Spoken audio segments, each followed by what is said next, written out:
Good Lord, look at my hair. Wow, it's crazy. It's been a wild couple 3 weeks. But currently it's Friday. Anyway, it's been a wild couple 3 weeks. I keep meaning to go downtown to go to the barber to get my hair cut. I keep forgetting to do it. And look at me. I'm on deck to play Doc Brown in the next Back to the Future installment. Though hopefully there will never be one, of course. Everybody loves Back to the Future. You want to keep it just like it is. In any case, it's been a wild couple of weeks. We finally, after all this time, we had Omicron got brought into the house. But thankfully, because we're totally vaccinated, it was okay. None of us actually got anything. Sebastian dragged it home. He was sick for a couple of days. But that was really about it, which was nice. But it's been a weird couple of days, a weird couple of weeks. Last week, I swear, Friday, I got up in the morning, I was like, gonna do a video today, gonna do my Friday video. And the day just completely got away from me, and it went on and on and on, and it wasn't until I swear, 10 o'clock at night when I finally got a few minutes to think about it, and then it was too late. I'm like, okay, fine, screw it. I'll do a video tomorrow morning, Saturday. This is last week. And the whole day just got away from me. So I think things are a little more settled now. I hope they are. So that I can, do stuff. So, anyway, it's Friday. Very cold Friday. Cold and sunny Friday, which makes it a very Colorado day. Man, it's in February already. Isn't that nuts? Anyway, I feel like, we've turned a little bit of the corner, but I'm not exactly sure. Any case, I apologize for missing not one but 2 mail calls. There's a lot of stuff going on. It's just the last week. We've had some health issues and some other stuff above and beyond the other Omicron, some other long-standing problems that I thought had been settled, reemerged, and we had to deal with that. So it doesn't feel like I've gotten anything done for I've gotten stuff done, but it's always been in just bits and pieces. I've been having to work at night, really late at night, because that's the only time that I can get time where I don't have to take care of somebody. And so I've been working nights and weekends, and other than that, running around, it's been crazy. Okay, so I'm looking at the questions. I have the questions from last week. I also have the questions from a couple odd weeks ago, which that question list got shredded. So I am going to pull up my iPad and look also at other questions, older ones. But first, there's a few things. Housekeeping, I am still not taking any new jobs. People are asking me a lot about, hey, what's your new situation? What's going on with with buying spots or getting spots or waiting list or anything else like that. I haven't thought about any of that stuff. Last couple of weeks with the health stuff that's been going on, I completely forgot about it literally until the second. Talking about it, I'm like, oh shit, I never did that. Oh well. But don't worry, folks. I will give lots and lots and lots of forward notice that this is going to happen.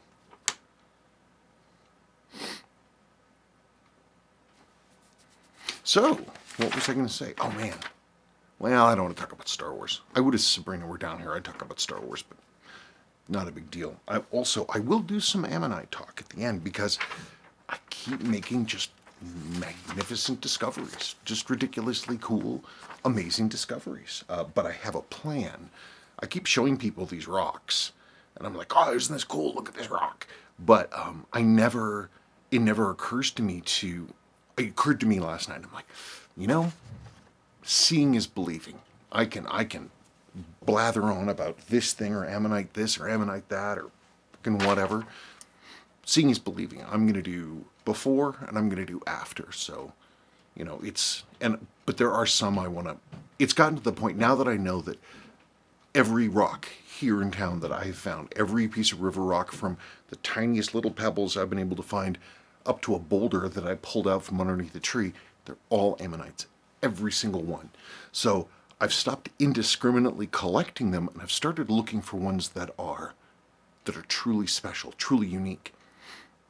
It's gotten to the point now that even Sabrina can spot them standing up, like standing up in a parking lot looking at like a divider that's covered with like gravel, because that's what they do here rather than grass or something, cover everything with rock. And it's gotten to the point that she can spot them now standing up. So she could be 5, 6, 7 feet away, and she can look down and you can't see all of them, even I can't see all of them, but the ones that you can see, they pop right out. So I've been looking for unusual ones. This one's cool. Like, this has got to be the longest ammonite I've got. Don't worry if you don't see anything. It's hard to see these things. I can see it. And I'll show more at the end, but this one's cool. This was your regular old ammonite, but the rock that this was in, when it became superheated and melted, it became semi-plastic, and it got stretched. That is an ammonite. You can see the lines and the sections between it. And if you do foreshortening like that, you can actually get an idea of what it would have looked like before it got squished. That one's pretty cool. Like, if I were to split this thing right there, that is the inside of one of the, it's the inside of like the chambers that went around like this. So the whole thing got smashed and then stretched like taffy. It's pretty cool. It's the longest one I found. And I came up with a new thing too. God, what's another one that I found? This one's cool. There's so many different kinds of stones. I mean, the ammonites, I can recognize it, but there's so many different kinds of stones. There's granites, and there's things like this. This is a quartz one. You can't really,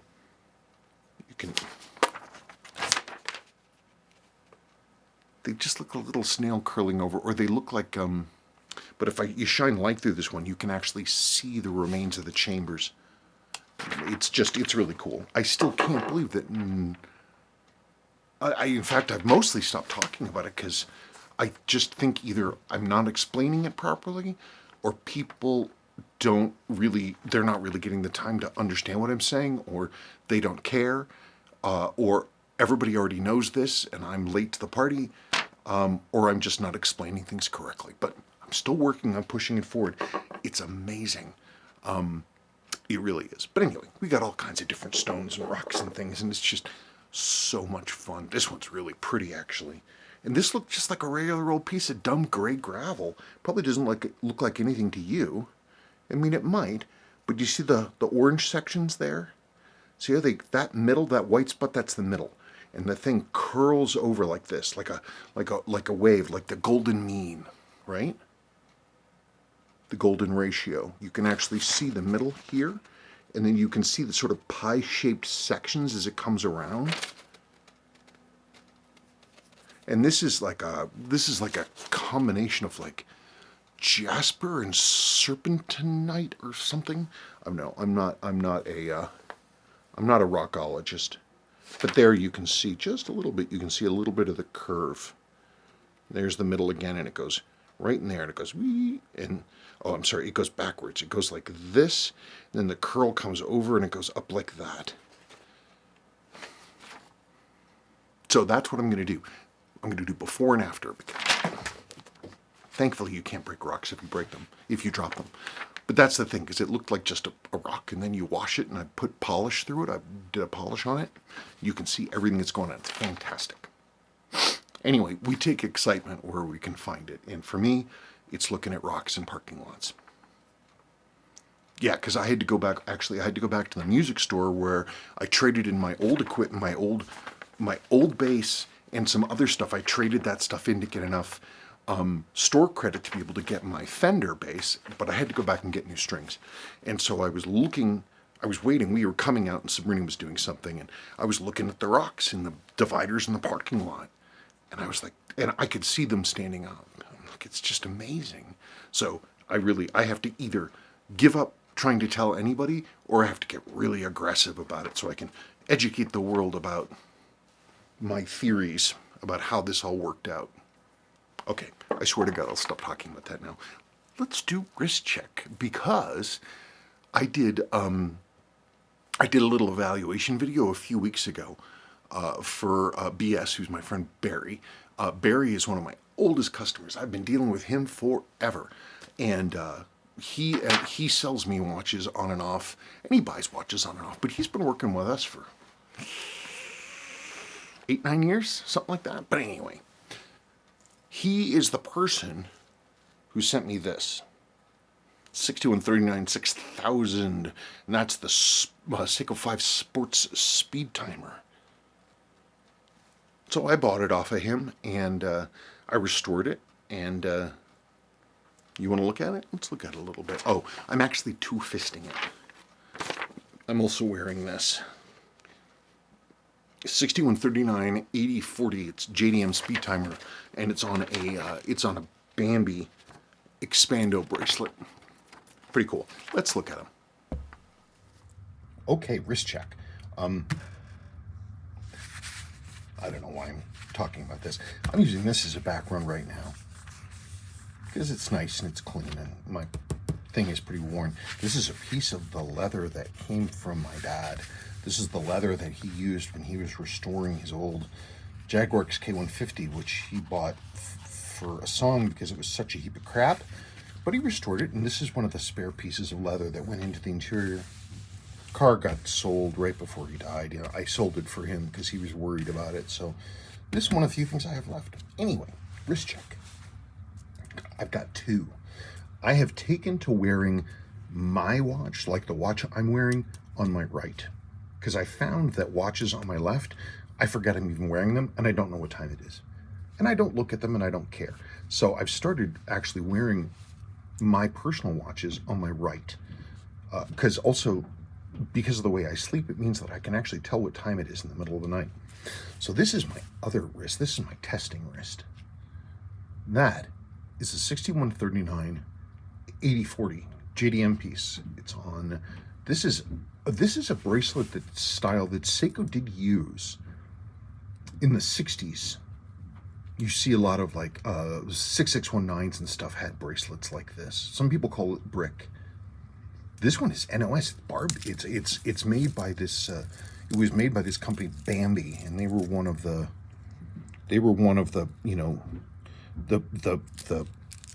aftermarket bracelet makers. Stellix made aftermarket, and Spidel and that kind of stuff. Anyway, so there it is. It's a Bambi. They're cool. If anybody knows anything about this particular bracelet or about the company Bambi, please let me know. Anyway, this watch is supposed to have the bracelet that looks very much like this one, same link pattern, but it's supposed to be a bar end, not this flat end. This is the same bracelet type that goes with the 6139 Ghost. Empty case. That bezel. Look at that. Look at the black. Look at the black portion. It's freaking new. Jonathan told me that, because he sold these when they were new, he said when these Ghosts were first issued and they had the lettering, the numbering printed here, is that it would, because of some peculiarity of how Seiko chose to do it, it would wear off in a couple of weeks. Like people were coming back in a couple of weeks to have a service replacement put on, which itself would wear off in a couple of weeks. And then all the spares were exhausted, and that was the end of that. He considered having a decal made just for this section, and he was working on that right before he died. Nothing ever came of it. I wish somebody would make a decal for indicator rings. That'd be neat, because then you could scrub a really bad indicator ring back down to its original color and put a decal on it, and there you go. Anyway, so I have to, in order to have a correct bracelet for this, I'm going to need to convert this. I'm going to need to find a flat end so it can go in there and I can have an original bracelet. I also have this one. These are beautiful. I never thought I'd get a chance to own these. Both of these models. This one had some water damage. I got to work on the loom. This one, that's all original. The case has been kind of touched up, but I can clean that up. This case is, I think this case is a little better. This one also has an incorrect acrylic crystal in it, but I don't care. Look at that iridescence. These are beautiful watches. I never get to really see these as they should be because they're almost always so beaten up and gnarly. Anyway, I really like it. I'm not really a big fan of this color periwinkle blue. And I don't even really like green dialed watches either, but you know what it is? It's the orange. That's what does it for me.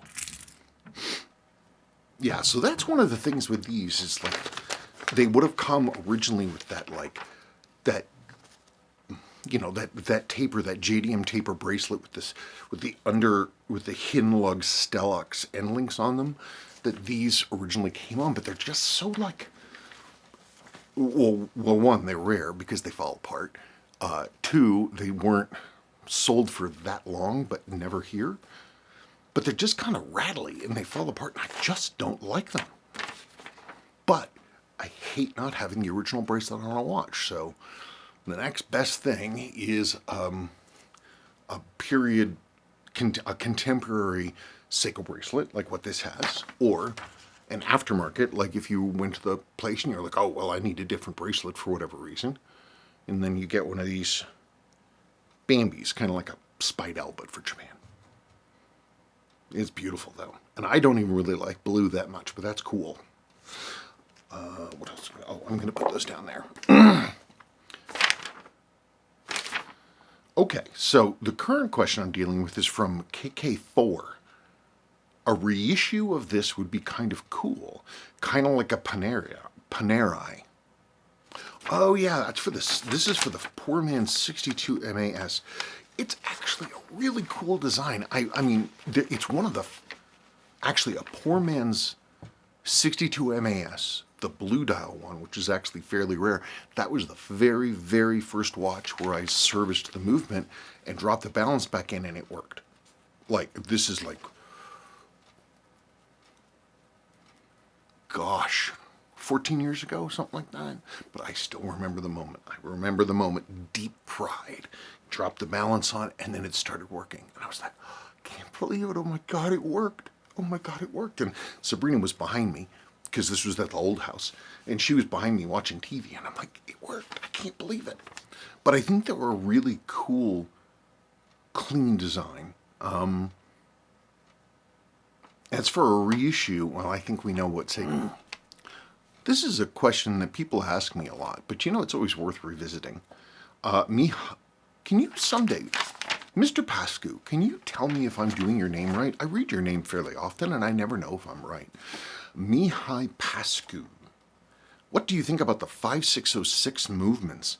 I just serviced one, and it is really stable, flat performance, very Swiss-like. This one had a metal day corrector, so no issues there. It seems to be in a completely different league compared to the lower end 6,000 and 7,000 movements. This was my first experience with them. I love them. I think the thing with the 5606s and like 5126, well, not so much the 51266 because they did make sport divers with using those movements, but like the 5606s were pretty limited, I believe, to dress watches. And so it was a range of pretty cool 70s style dress watches, but they never broke out that movement style and were used much for anything else. Like, you know, some of the older designs got got shifted over to other watch companies like Orient or Citizen, or reissued, which only happened once in the case of the 4S15s. But they're beautiful movements. I sincerely wish that there was some kind of a conversion case of some kind that could be used to utilize those movements, because they are awesome. They're awesome movements, except for that plastic day-date corrector. They're great, great movements. Okay, Nielsen Gupta.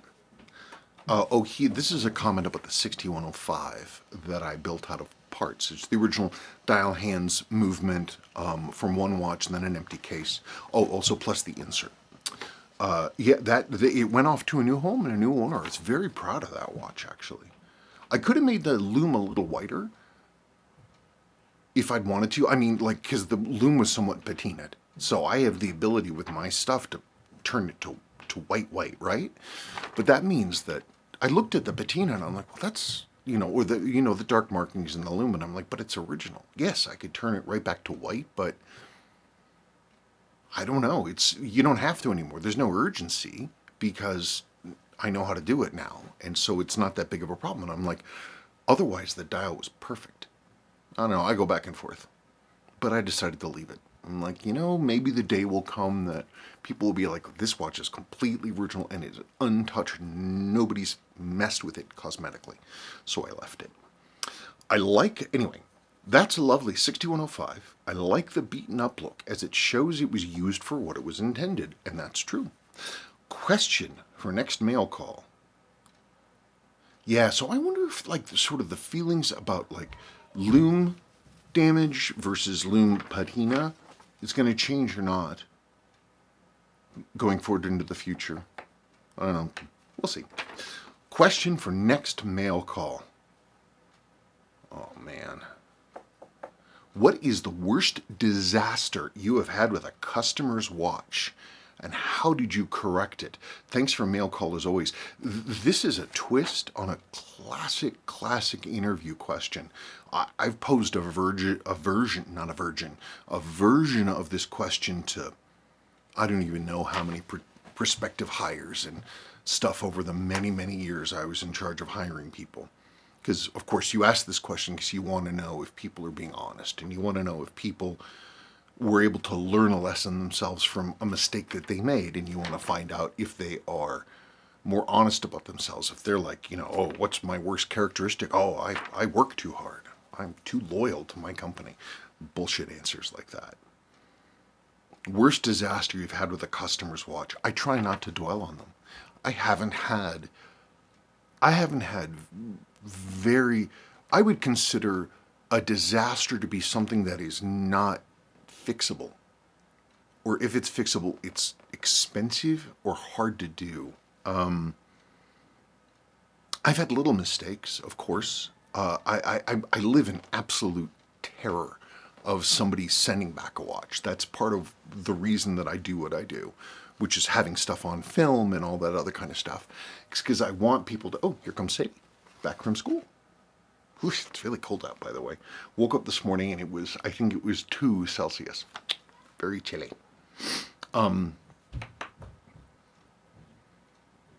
Correction. Yeah, so, I mean, a lot of times, if I screw up, it's usually relatively minor. It's like something that I forgot to do, or a piece of damage that I didn't notice.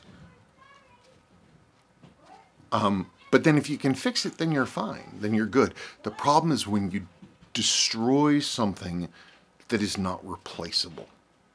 Cosmetic stuff, dials, hands. A really long time ago. That wasn't even a customer's watch. It was like 11 years ago.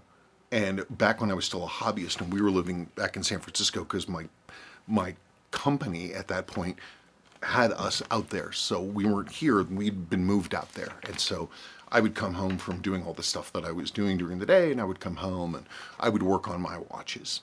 And sometimes I would sell them. I guess the watch eventually became a customer's watch, but Sadie was little. She was really little. She was like 2 or 3 then, and she was the only one we had. And I had been working on trying to clean up a set of hands on a 6105 8110 or 8119. 6105 hands, including the sweep hand. And I had them on toothpicks on a little thing that I had to hold the hand so I could look at them and clean them. And Sadie, I don't know what she was thinking. She took all the toothpicks out. Imagine there's a hand on it like this, right? There's the hand. She took the toothpicks out, reversed them, and shoved them into the holder that I had, the foam holder I was using in those days. So all 3 hands were bent double along the length of the thing. But that was more heartbreaking than anything else, and plus it wasn't a customer's watch, so I don't think that really counts. Other things like, I remember once again, this was a long time ago, when I was first dropping in Lower Mainspring Arbor Jewels, I screwed up. And this was like back in the day when people were sending me watches and I wasn't really charging them to do the work. But in those days, I didn't really know how to kind of do things correctly, and I didn't have a Zeitz thing, so I was just using a hand reamer to take out the lower, to open up the lower port to drop a jewel in. And it was, the problem is that with the 6105, it has a differential, it has more metal on one side of that port than the other, which means that if you're opening that up, the amount of metal on the one side versus the lesser amount on the other is going to push the thing this way. And what happens then is the port then is wrong, and typically it'll shift to the inside towards the middle of the plate. And so what that means is that the arbor, instead of being straight up and down, this is the barrel arbor now with the mainspring barrel around it. Instead of being straight up and down, it's cocked like this. And even a small amount of that will mean that the teeth of the barrel will come up and it'll start hitting the underneath the center wheel bridge. And it's, you chopped a hole basically in the main plate. And it's a 6105 main plate. And if it's a 6105B main plate, that's a real problem, because the 6105B main plates, really that main plate was only used in two things. The 6105B and the 6117B, which is the world time movement. And so if that plate is screwed, then, man, you've got a problem. But that was when I figured out that the 6117 and the 6105B main plates were the same. That was then when I made that discovery. So from the customer's perspective, or that watch's perspective, nothing ever was, it was never a problem. The customer never ran into it, and it was never an issue because it was fixed before it got to them, which is important. I'm trying to think of anything else. It's actually rather later in the evening, but I just actually thought of one that was a real heartbreaker for me. First time I'd ever taken apart or worked on a 6117 6410, and that's the Navitimer one with the blue and red hash marks on the inside of the rotating ring, and they use an acrylic crystal, same one as the regular, the Pandas. They use 350 TO2 ANS or G if it's silver or gold. Anyway, that was long enough ago. It was before I had it's before I had my Vigor crystal press. I had just sort of the crappy off Amazon ones with the nylon dies. And I kind of really didn't know what I was doing, truthfully, and sort of putting in crystals like that, you have to be very sensitive to how they're dropping in and how they feel as you're doing it. You can't let it bind up too much. You can't push too much. You have to know when to stop leaning on it before it cracks. And you also have to know that sometimes you install the crystal onto the watch, and sometimes you install the crystal onto the watch. That's another little twist, which unfortunately has some bearing on this disaster. Because I didn't know that. And because I didn't know that, I was trying to put it in the regular way. It doesn't work because the ring will fall down and it can get in the way of dropping the crystal down. So I kept trying to figure out how in the heck to do this thing. And stupidly, no, oh yeah, that's what happened. I did. I managed to do it, right? Managed to get it in. But the ring was slightly misaligned. So what happened then, that means that the ring being pinched, it would not rotate. So the crystal was holding the ring in place, would not rotate. So I had to get that crystal back out. I didn't do what I should have done, which is you put some plastic or a finger caught over your thumb and very carefully against something soft, or top of your leg here, like this real thing, just gently press out and pull up with the case, and it goes, and you pop it out with your thumb. I didn't do that because didn't want to get the inside of the crystal dirty. So I got a crystal remover, I clamped that bastard on there, and it flexed the crystal, which then flexed the rotating ring, which then all of the beautiful, perfect printing, the blue and red printing around the edge, just went and just vanished into dust. It was wild. Oh, that was a heartbreaking moment. But I sourced a new one, told the customer what was up, that it was going to be a little bit longer, and what I had done, and that I found the correct replacement part, and it was coming, and that was it. But that moment. Okay, back to your regularly scheduled program.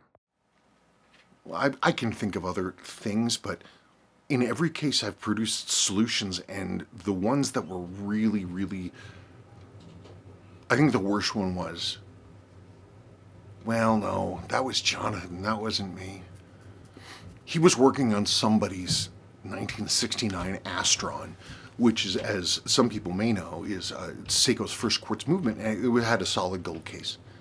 With like all special handling, with like this beautiful like hammered look to the outside of the case, but it was gold. Jonathan, this was kind of close to the end of Jonathan's life, but I remember I called him up at a certain point about something else, and he was really agitated, really, really, really unhappy.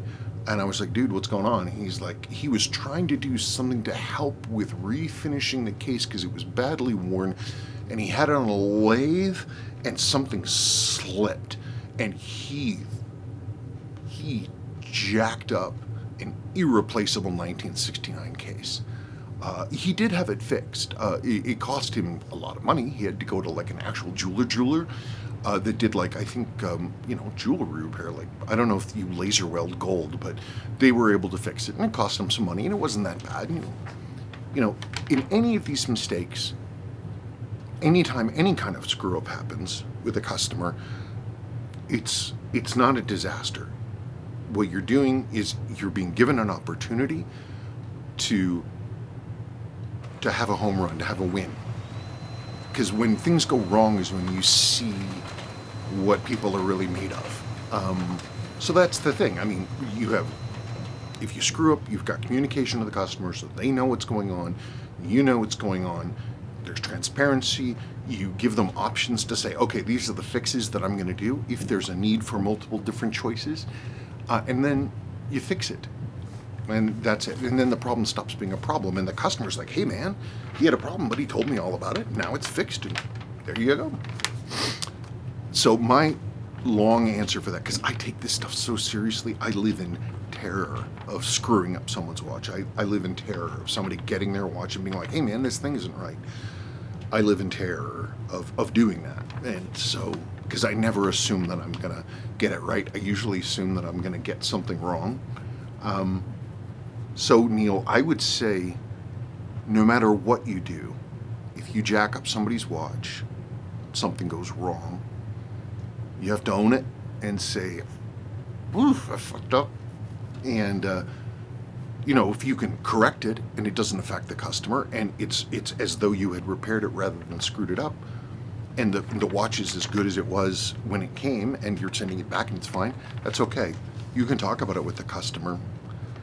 If you partner with them, as long as they end up with what they need and they feel that they had transparency and vision into the process, and that you did what you were supposed to do and you were correct and honest and you were not being a jerk about it, then they'll have a much higher opinion of you because you faced trouble and then cured it, and that's what you want. Mohammed Haji. Hello, Spencer. Thank you for sharing your videos. You're welcome. Thank you for watching them. I hope they're worth your time. Here's a question for an upcoming mail call. Is there a guide on adjusting the eccentric posts for the chronograph 6138 and 6139? Well, there's a few. It depends which ones you mean. But the servicing guides, it has all that stuff. It's quite comprehensive. There are physical tests that you can do. If you're talking about the eccentric post for like the hammer, because maybe you've had face wear on one of the hammers, or you've had a situation where there's been a lot of resets, and maybe the port for like the minute counter wheel has been sort of deformed a bit, and so it's out of round, and so things aren't snapping cleanly to zero. You get like one hand doesn't come back all the way, or every time you reset it, you can see the minute counter hand doing this kind of business. There's tests that you can do. You're supposed to be able to look at it and be able to hold it so that the hammer is down, and then you can check to see how much play you have on the intermediate wheel, and you can change stuff. It's touchy messing with that stuff though. So I would say, unless you can get your hands on either a PDF of the 6139 servicing guide or the 6138, because frankly they're the same in that regard, in that respect, for the chronograph bridges, that's what you just got to do. If you're talking about the other eccentric posts, like the 6138 has an eccentric post for the spring for the stop lever for the 12-hour counting wheel, you're really not supposed to touch that. You shouldn't have to. I don't know why they made it adjustable. I have no idea. It's supposed to, there's one setting, is that there's one way it's supposed to be, and if it's changed, I have never ever found a situation where having that thing be incorrect was correct. Every single time you put it back to where it is. Actually, that is incorrect. I'm sitting here thinking about it. I'm like, no, wait a minute, because there's an adjustment port right on top of that eccentric screw. So the point is that I guess if you're having problems with your stop lever is not stopping or releasing the 12-hour wheel, if the chronograph is running and that thing doesn't move, or the chronograph is stopped and that one keeps moving, there's something, you can make that an adjustment. And by having that adjustment port and adjusting it there, it saves you from having to pull off the calendar plate and all the springs and all the levers and hammers and stuff under there. So that's it. It's an adjustment port. That's why they did it. The only exception that I can think of for that was one watch where that actual piece, that little spring that goes there in a 61 to 38 was itself bad. And if that spring is bad, then got to replace it. Adjusting the eccentric post won't do anything. There's another eccentric post that is for the second coupling lever that is in both 6138s and 6139s. And what that does is that adjusts. If you're looking down at the movement, in my head, my face is the chronograph wheel, and you have the operating levers going in and out as you stop and start. There's a eccentric if you're as I'm looking at it. I'm trying to think of how you're doing, but there's an eccentric on the second coupling lever, and what it does is it goes all the way around, and it will increase and decrease the clearance between the jaws, basically, of those operating levers, because the clearance is supposed to be a very specific thing where you have a very fine amount of space between those things and the clutch lever, and it's got to be the same. You can't have it out like this, because then it won't work. You're going to get lopsided pressure on the clutch. You can't have that. It's got to be equal. Otherwise, you start getting all kinds of screw ups. But again, that's one of those things where you shouldn't have to touch that ever unless you're looking at it and you can see that it's clearly out of place, that there's a real gap, or you're starting to see things like when it's stopped and you do a reset, if that hand drags, like you really have to drag it, then maybe it's not they're not compressing the clutch spring enough, and the two plates are still slightly touching. But really, really, really, before anybody messes with any of that stuff, even me, you got to recheck the process that Seiko has laid out, because they're very clear about it. So I'm trying to think, are there any more eccentric posts in the 6139? Just for the hammers, for the 6138A and B, and only on the 6139B, and then the operating lever, which is on all of them, and then the 6138s for the 12-hour wheel. I can't think of any others right now.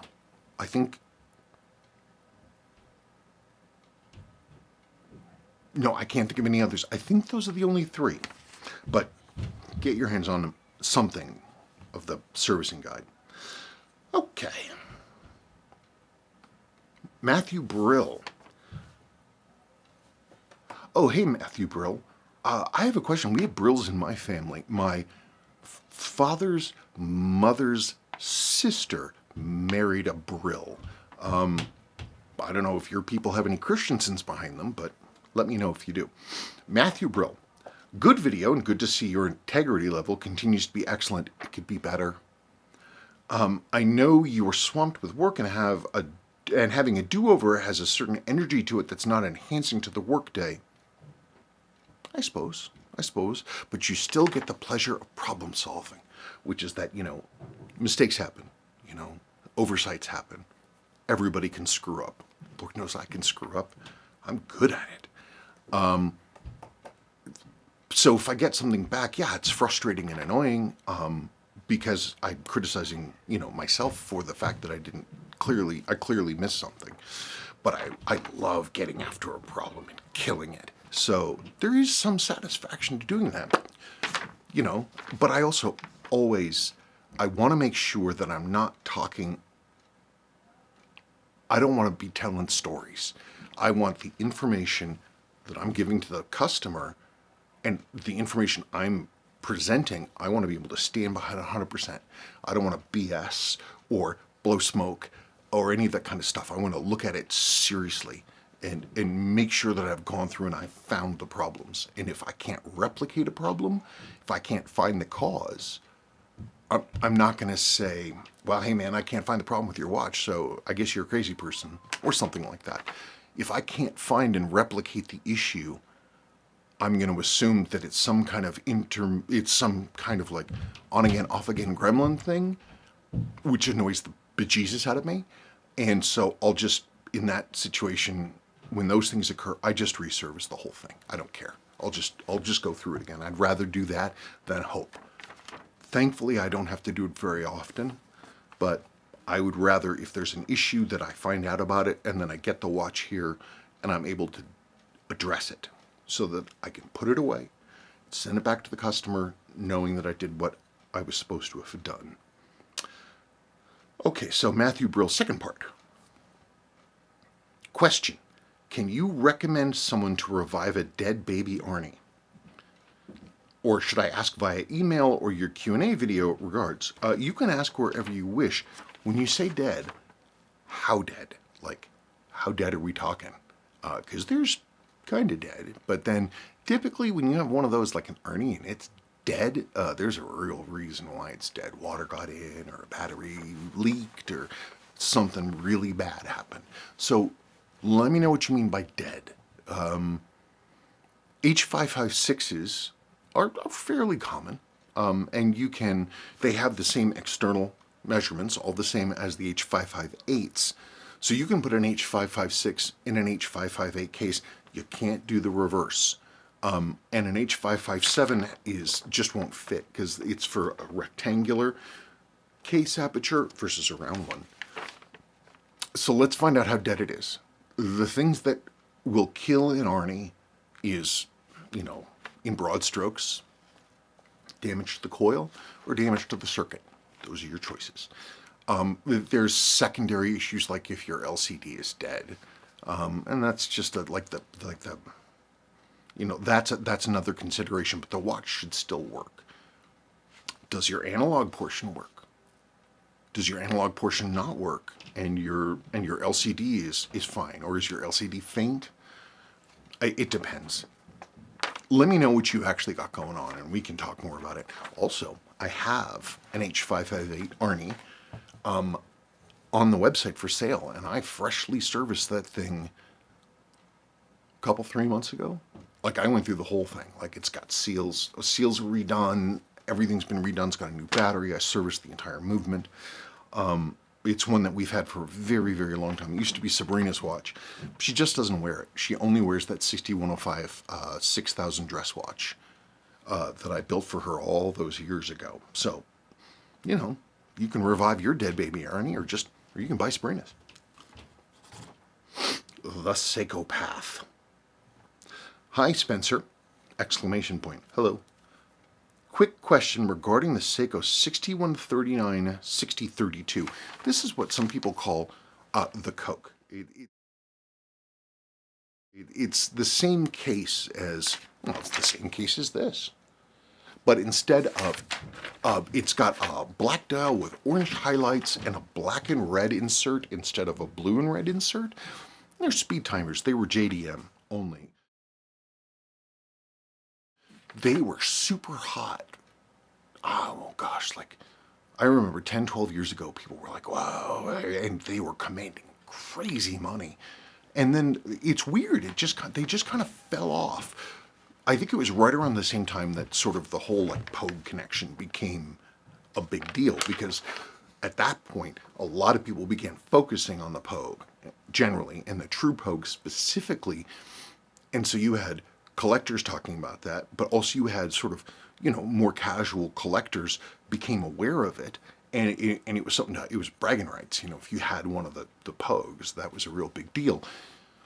And so the price of the Pogues went up like a whole lot, like regular, even I think more so than something far rarer like this JDM speed timer, because everybody wanted that one known model.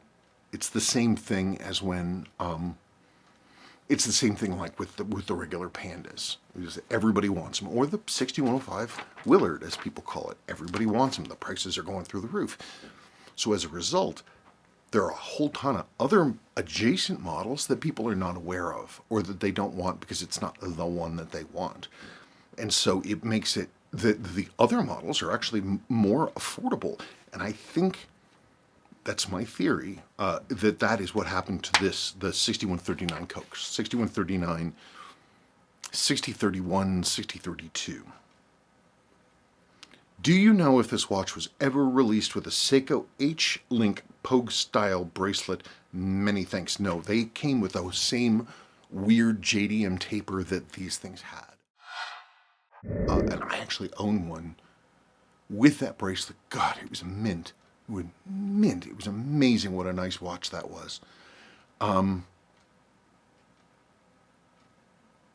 But the bracelets, they're just sort of weird and light and rattly, and you can't get the end links to sit down properly, and somebody needs to remake. I think there are recreations made today. Hopefully they're nicer than the ones that Seiko originally made, but that was the bracelet they came on. They never came on an H-Link, as far as I know. I mean, this watch should be on one of those, but it isn't.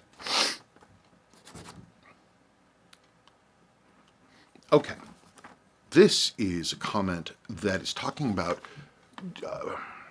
it has been a crazy couple of weeks or more. All kinds of things have been going on. But remember, I was futzing around rebuilding a rusty old Rolex 1570 movement, which had been left for dead, like it was rusted solid, like it was in bad shape. It's running now, actually. It's still doing really well. I sort of keep it going, and I poke at it when I have time. I have some parts coming in. The great thing about Rolex, by the way, I did not know this, because Rolex won't supply parts to anybody anymore, really, unless you're a Rolex AD, which means repairing these old things is kind of touchy. But Esslinger has started, or maybe they've always had it, but I only saw it like 2 weeks ago, generic pages for specific Rolex movements, generic parts. So instead of having to pay $125 for a sweep seconds pinion that is, new old stock genuine Rolex in the package, I can get one made in Switzerland that works perfectly fine for, I think, $18. That's the way to do it. And they have all like the main parts that one typically needs: third wheel, staff, escape wheel. I think they have in a generic, the sweep seconds pinion, the replaceable axle for the oscillating weight. So that's actually great. But I've been keeping it running, and it's running nicely, actually. I'm getting great numbers out of it. I have some parts coming from Esslinger. It was amazing how little it cost me for the 3 things I did. And the original parts are working. They were just a little damaged. I'm like, you know what? Hell with it. And I got in new ones, or I'm going to be getting new ones if they ever arrive, and then we'll put that one together. It's fun. They should not be that expensive. They shouldn't. There's no reason Rolex should be as expensive as it is. Really, they shouldn't. As I have said many times, I mean, the 6200 series, this is a 6218. I've rebuilt this watch side by side with a 1570 before. It was years ago. It was an accident that happened that way, but looking at the two movements side by side, I will give the edge, literally, I will give the edge to Seiko. And it's not even close, honestly. This is, in my opinion, a better movement than the 1570 in like a bunch of different ways. So I just don't get it. I mean, now for a junk unserviced movement for 1570 on eBay, people are asking $3,500. That's just stupid. Thankfully, that one was rusted solid, and so I don't care. But everybody should be able to, be able to play with and fool around with this stuff. But because of artificial scarcity and the pressure of the market, people don't get a chance to, which is sad because they are fun. They're great movements.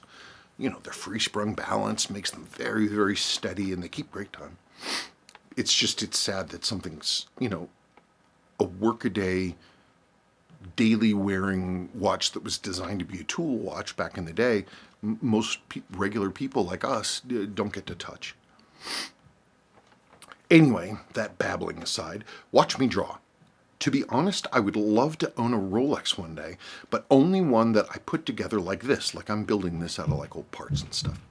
Money has been tight throughout my life, and even if someday I make millions, I would still be as thrifty as I am today and still wouldn't spend thousands on any watch. I'm kind of in the same boat. I love building stuff from parts. It's a lot of fun. I love restoring watches that were basically given up for dead. You see, the great thing is, I love a bargain. Let me put it that way. I love a bargain. My fondness for a watch in my own watch box is there's an inverse correlation between how much money I had to spend for the thing and how much I like it. Like, no joke.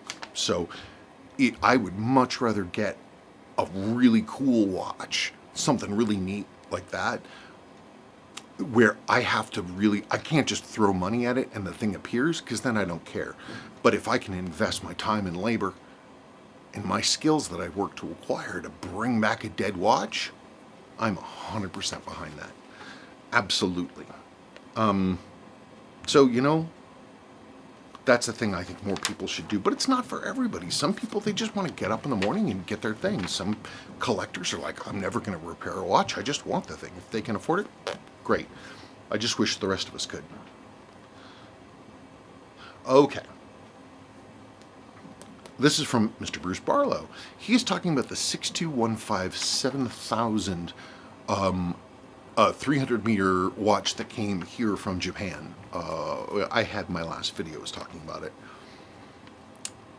Oh wow, one cool piece of history. Never seen that countdown bezel markings on the opposite direction. I would keep it all original and not change the crystal. Keep well from New Zealand. It's beautiful. I'm beside myself with avaricious greed. I really want one. They're stupid expensive. It's just stupid how stupidly expensive they are. But from a watch perspective, they're just magnificent because everybody loves the high beats. Screaming along 28.8 or however many 36,000 BPH. But for wearability, if you can't wear the damn thing, and I worry about the 6159s and high beat stuff, because you're forcing watch parts to move really, really quickly. And not only that, if things start to go wrong, yikes. But this thing, it's only 18,000 BPH. It's not currently running. Don't worry about that. And it's stately. Yeah, it's a little slow, but man, it's so elegant. And they are very, very accurate because the trains are really smooth and they deliver power cleanly. And they have a nice big balance. They have sort of rotational stability. In good shape, they keep excellent time. They got hacking. They're fully jeweled. I mean, this thing has 4 diathix settings. That's more than Rolex. Rolex has 2. That 1570 only has 2. And and I love the feeling that the movement is accurate, and then it's not like I don't have this like rocket race car equivalent strapped to my wrist. Slow and clean and elegant and accurate. Man, I'd wear a 6217 like that. Whew, man, I'd love to. The fact that no one, that's what I wish WR watches would do, or somebody, is to recreate basically everything, make a kit, make a 6217, 6215 kit. They're already making Marine Masters and 62 MASs, and they're recreating all of these cases. It would be awesome if somebody made a complete kit for a 6217 that was right. That means the right thing's not like blown up or weird or any sort of, yes, I love you too, Smackies. She's rolling around upside down, looking at me with loving eyes. Yes, I see you. I know. Anyway, imagine a kit that is correct, with the correct dial and the correct hands, the right case, the monocoque case. You could simplify things, sure, like the seals for the crystal. You could make those more like an L gasket, and that would be fine. I would not want to have like a press-in flat nylon gasket crystal, but I guess you could. You could add things like have it be a unidirectional bezel. But the great thing is if it was a kit and it was set up for a 6200 movement, then, I mean, because you can get 6200s there on eBay, they're all over the place. And even like 6206s, they're inexpensive. Nobody really touches them. And they have, a 6206 has most of the same functional jewels that this one does. And so if you had a kit for a 6215, you can get a 6206 on eBay and off you go. And you could build yourself a forever watch. I would love to be able to do that rather than, having to have some case and everything is going to take a 4H, 4R36 or 6R or something like that. Be nice to have options. What you really need is you need some kind of a converter ring that would allow dials from different movements somehow. No, there's no way to do that. That wouldn't involve clipping the feet. Nope. Damn. Oh well. So that's my brilliant idea. Recreate the 6215 7000 in a kit, just the movement, the dial, and the hands, and all that kind of stuff, make it right, and then get your 6200 movement, off you go.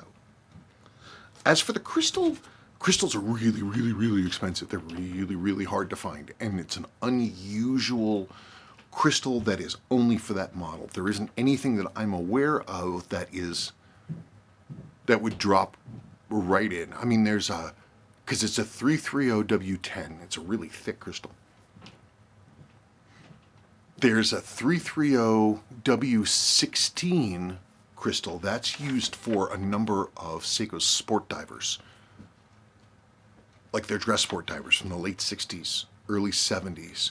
It's a very close crystal, but it's like it is to that 6215 crystal. Those crystals, the 330W10 crystal and the 330W16, it's just 16 is a lot smaller. It's the difference between, like, say, for a 6105, it's like a Type 3 versus a Type 1. Very, very much it's like that. So I would think that a 330W16 would drop in, but the problem is that the top height would be wrong and it would be too low. And so the top of the rotating ring would have this gap in it. So, but it could be done. For me, I don't like worn crystals. They just drive me nuts. They were one of those things it's considered a functional element, and that if it is too bad, too worn, it'll interfere with the use of the watch. And so if I can redo it, I'll do it. Though I was dreaming, I was awake, but I still was thinking about, man, one of these days I'm going to get a genuine optician's lens polisher. Because if I had a genuine optician's lens polisher, all of these crystals that I've been saving, all these dead crystals that have piled up over the years, if I could polish those down, then all of a sudden we'd have a new lease on life. Next question. Erica Stone Have you done a video on how to correct a misaligned Seiko diver's bezel? Well, it depends what movie we're talking about. Depends what model we're talking about. I'm assuming that you're talking about the modern style Seiko watches, like starting with the 7002s, where it has that plastic chapter ring that is kept in place in the case with just a single tab. We can talk about it. Here, let me circle that one and say video selection, and we'll talk about it. Because the problem is that as a side effect of how they were designed, they're just imprecise from the get-go. I'll talk about it. Okay. So, many people have noticed and noted and complained about, rightly so, alignment issues on the bezels on more modern Seiko watches. Case in point, well, actually, I don't know. This is a 7002. This is my 007. It's the first, this is the first 7000, this is the first 007 that I ever owned. I'd never owned one before. I've never serviced this watch. I've never done anything to it. And so what we're looking at, for those who are like, what the heck is he talking about? See this thing, the chapter ring, yes? So these are the chapter rings. These are the way that they are designed, and they fit into the case by, well, Spencer, you didn't get a case out. Do I have an empty case? Sort of. So you can see it there. It just sits under the, look at that. Somebody was trying to get this, wow, look at that. Someone was trying to get the rotating ring to hold on this old junker. Look, they were going around going point, trying to get that to be a little bigger. And look at the, look at the click ball. Crazy. Oh, anyway, I'm distracted. When Seiko went away from the old 6309 system, which was metal and it corresponded to a tab on the dial, it was great. But then they decided, of course, they wanted to simplify things, and so what they did is they instead made sort of a universal chapter ring, like this, that instead of being metal and tabbed it to the dial, it was just aligned in place in the case with that little post right there. So I'm sure that this molding was made precisely. The problem is the text wasn't always done precisely. So I have more than once seen these where it's not centered. This one didn't look bad. But also there's slop inside the case. Let's see if this one's aligned.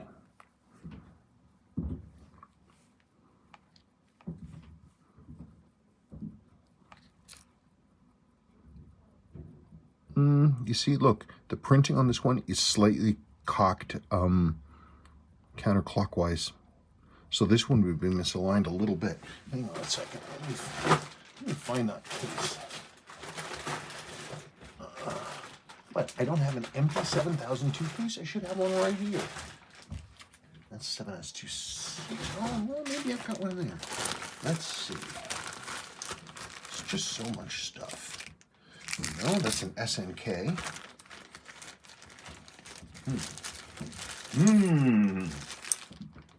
Look at this, a 21 jewel JDM SKX 007 J1. Yes, good. There we go. Okay, here, that's my watch, people. So here's a stripped out case.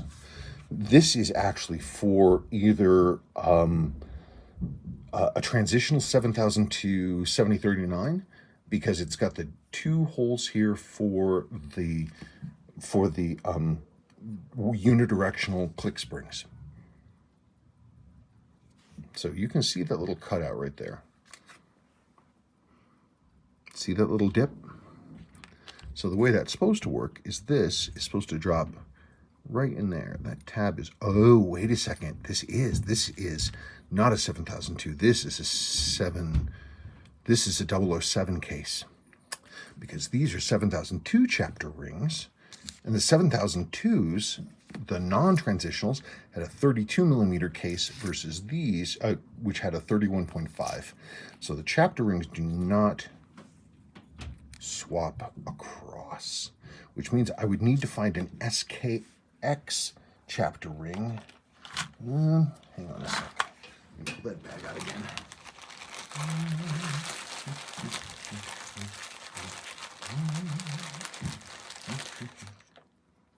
Well, you know what?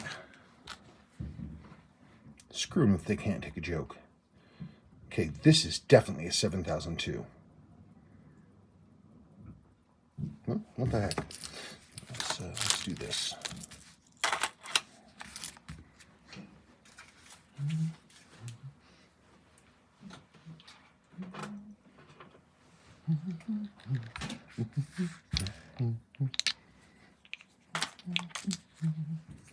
Let's pop that crystal out of there. What do you say? Yeah, I think so.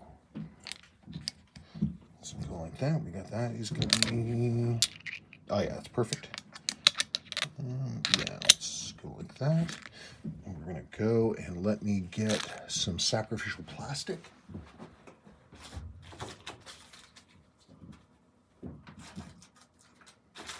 Hey, where did that go? Did I put them over here? I didn't get rid of them. I know I didn't. Oh well, I'll use a bag. So here we go, sacrificial plastic. Goes like so. We do that to protect the inside of the case. So as you see, it's just like so. Let's get that out of there. Come on. There we go. Just like that. Nice and dirty. Uh-oh, Willow's pissed off about something. So, there we go. Nice and dirty. See? There it is. So you can see, there's that hole. See? Right there. Here's its chapter ring. Let's look at the post. Yeah, this one too. Look, the mark is kicked a little bit counterclockwise. But that's how it works. So here's the thing. So the problem is not the molding or the post or the case. The issue is that, as far as I can tell, there's a couple things. First, the printing is not always exactly where it's supposed to be, but two, there's also an issue where it has a little bit of play. You know, I'm trying to think of how I can do this. I mean, because it's not like a tight fit at all. It's got some slop in it.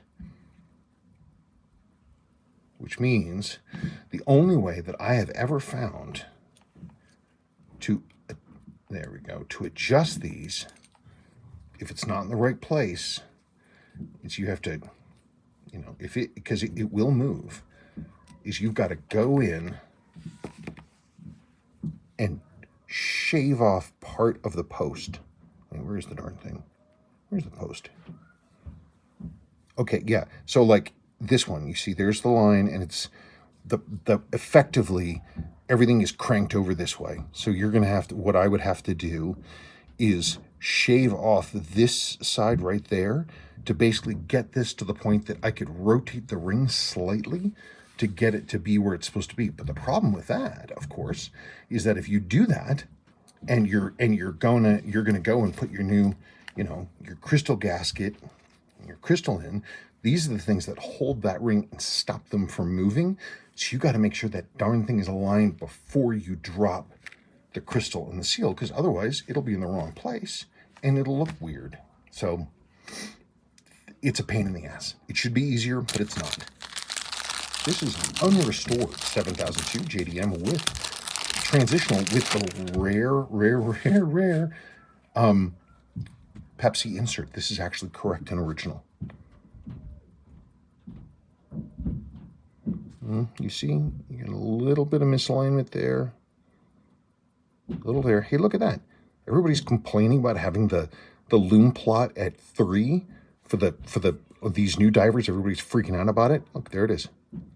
See, Seiko's done that before. And that's a little misaligned, but I mean, how serious do you want to get about it? I look at things like this and I'm like, pick your battles. Ooh, that's a watch I forgot. I forgot about these models. 7019. Look at this freaking thing. Pity about the loom damage. Look at that case. Isn't that neat?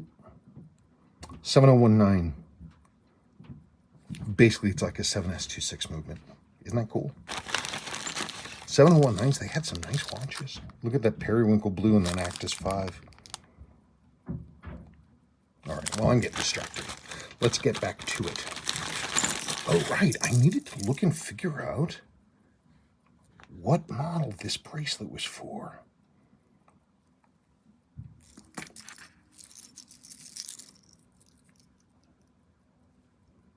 XAA621. Right. Put that on my to-do list. Okay. Mike S. More about the 6215. That monoblock case is so awesomely chunky and rugged. The black dial and chunky hands are beautifully simple and functional. What a watch. Yeah, I mean, it's aesthetically, it's an exquisite watch. One of the things that Seiko did so well in that period, especially were their ergonomics, which, like Rolex, at the same time, it's just a watch. I mean, it's just a regular old chunky watch. But the 6215s and the 6159s came after with that almost triangular sided case with the big undercuts to allow for better freedom of movement like this with a big watch. So when you bend your hand back, you're not fighting against the watch to do it. And they did it by having those big undercuts. It's an exquisite design, and I love the fact that like the back of the case is completely flat. It's just so strong and elegant.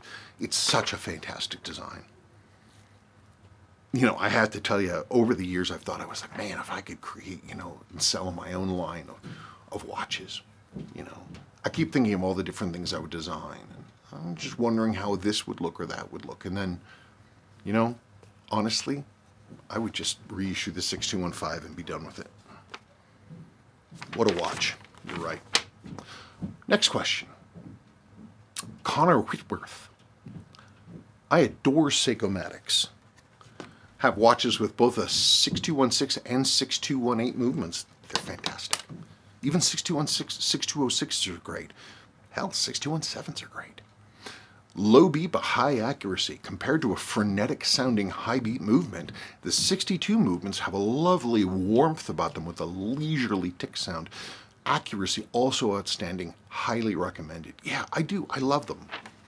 I don't need to have a super fast division because I'm sitting there and as I'm watching like a 6159 cruise along, all I'm thinking about is I was like the balance and the staff and all the stuff that's going on to make that thing move so quickly. So I find these older, slower ones more relaxing. Jonathan Burns. Hello, Mr. Burns. Hi, Spencer.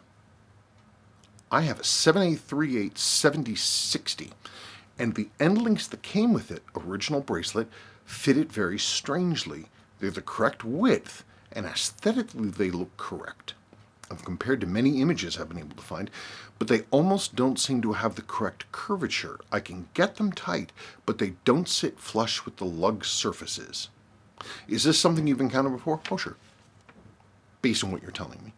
If these are not the correct end links, do you know where I may find a set, or do you have any? Great video, keep it up. They're very, very common end links.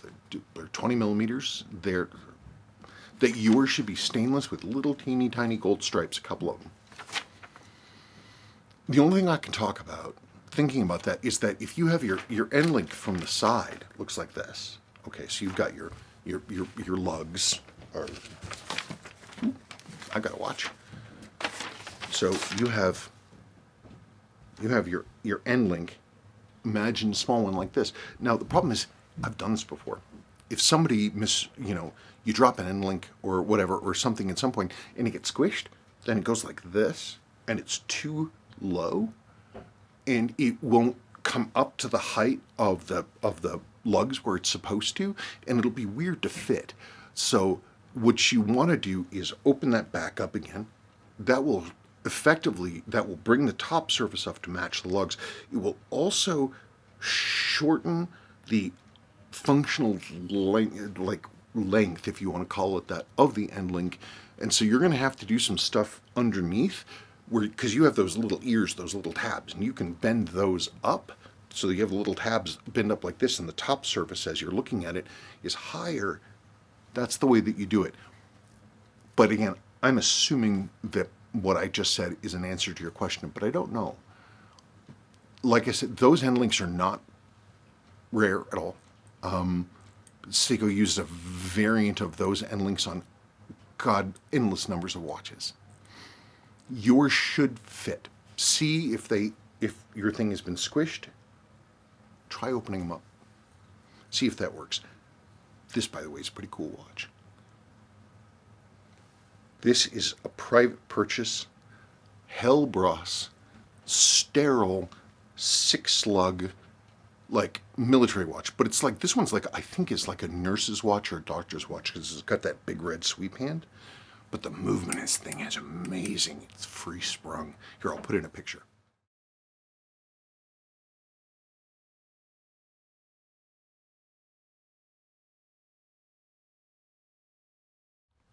Yeah, I mean, it's too small for me. It's unwearable.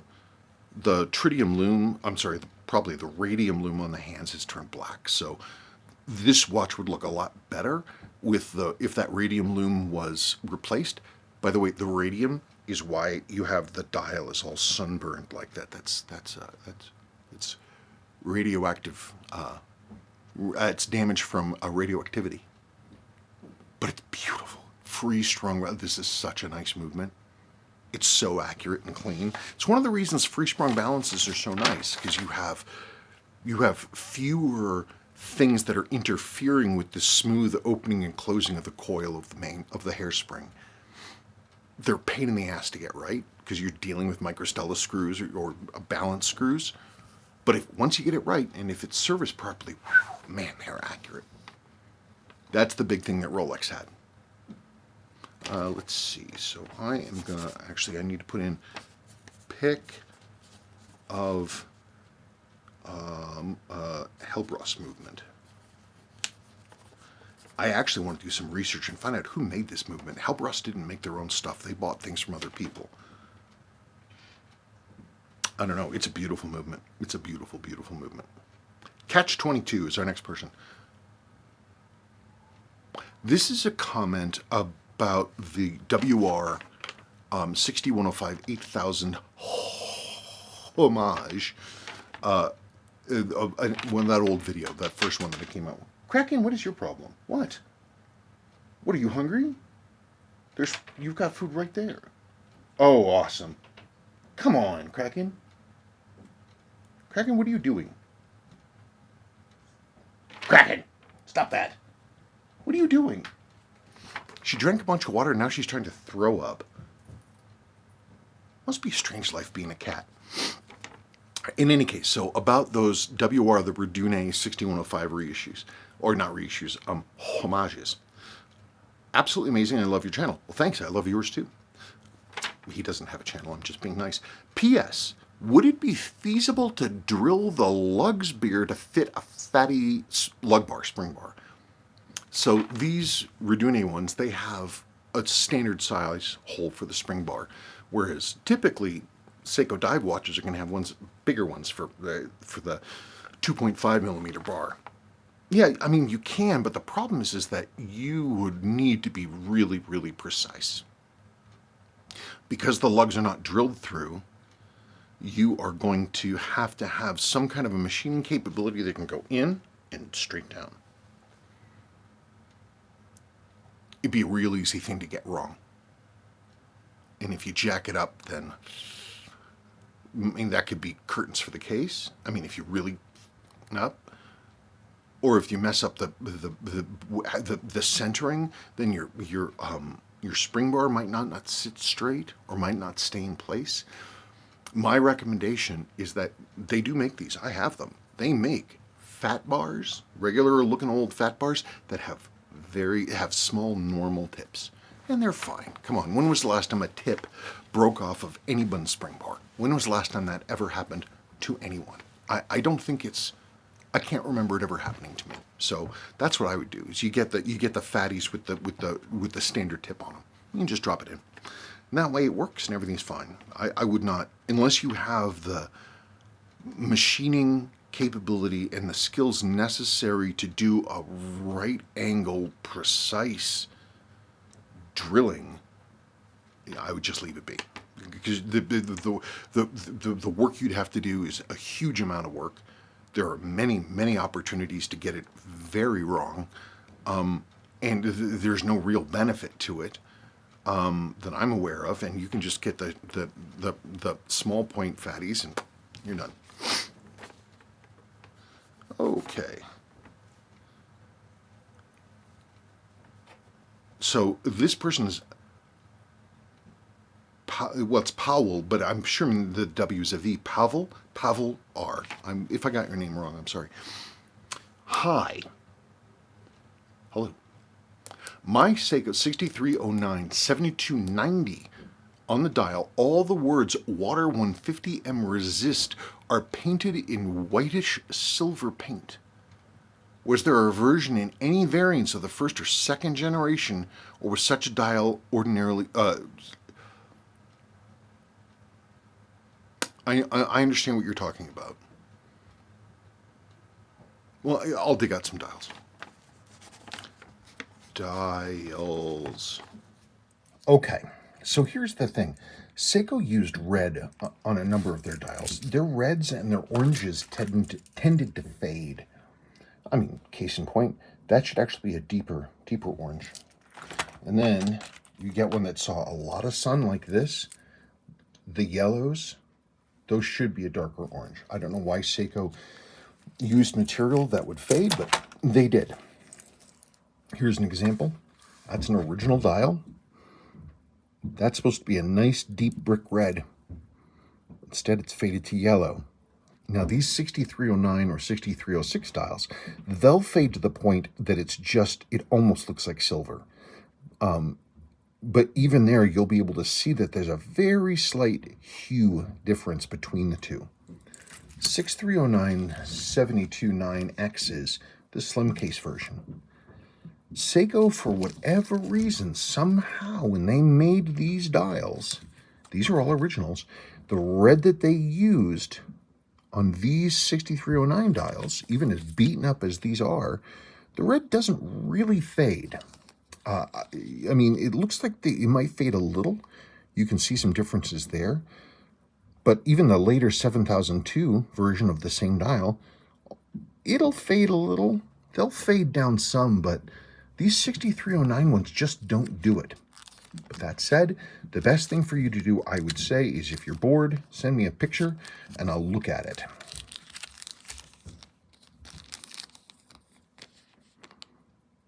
So the back should be black. And then somebody cramped this thing down and they bent the tab. That's the locking, that's the alignment tab for the chapter ring. Yeah, you see? All the same. Somebody had a real fun time trying to reloom that.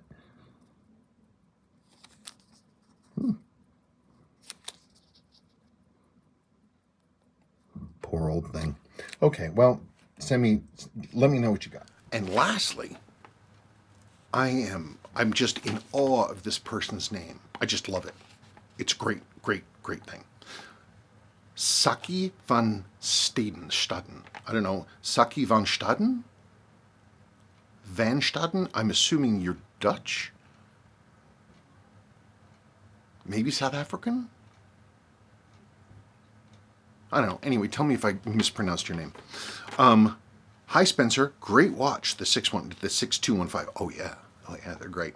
I'm glad that oh, you're the person that sold me those crystals for the 6215. Yeah, no, they came safely. Very happy with them. Thank you. I also have a few original NOS sets of the stem assemblies as well, if you ever need. I might. Those 6215s, the 6215s, 6159s, 754 blanks, 630 blanks, 6309, 6306, they all use the same basic stem assembly. It's the same thing. You got a crown, you got a male post, you've got the spring, you have the stem rest washer, then you have the split stem, and that goes inside the case. They're almost all identical. There are a few differences, like the male crown post can have a longer base, depending on what model it is. Even the 7Cs use the same thing now these days.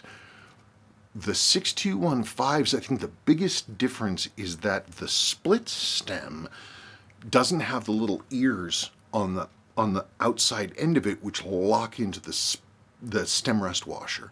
They just kind of float around. And so if you're really honking on it, turning it this way and that, what can happen is that split stem that's inside the watch, because it doesn't have anything holding it inside that stem rest washer, if you really twist it, they'll start to come apart. And it's not ductile metal, and that thing will go and it'll snap. That sucks. So I don't know. Yeah, probably. And if you have any spare 6215s, the whole watch sitting around, you might have a bucket of them, throw at squirrels. If you have a few extra 6215s sitting around, I might be interested in one. Do let me know. Yeah, so anyway, if you could email me at kvw@kleinvintagewatchrepair.com, that would be awesome. Well, folks, sun's going down, cold and dark, with a little bit of pink on the horizon. It's getting that blue look, that blue-pink thing going on in deep winter. Well, I'm glad I'm back on the mail call wagon. I hope the last 2-3 weeks are going to stay in the last 2-3 weeks. I want us to have more normality going forward. So thank you so much for sitting through all of this. Let me go, and I'm going to make the secondary inserty video parts, and I'll put this all together and we'll get it out, and you poor people will have to sit through my chattering. Anyway, I'm glad I'm here. Nice to talk to everybody. Thank you for your questions. And let's do it again. Man, let's do it again. All right. Bye, folks. Have a good weekend.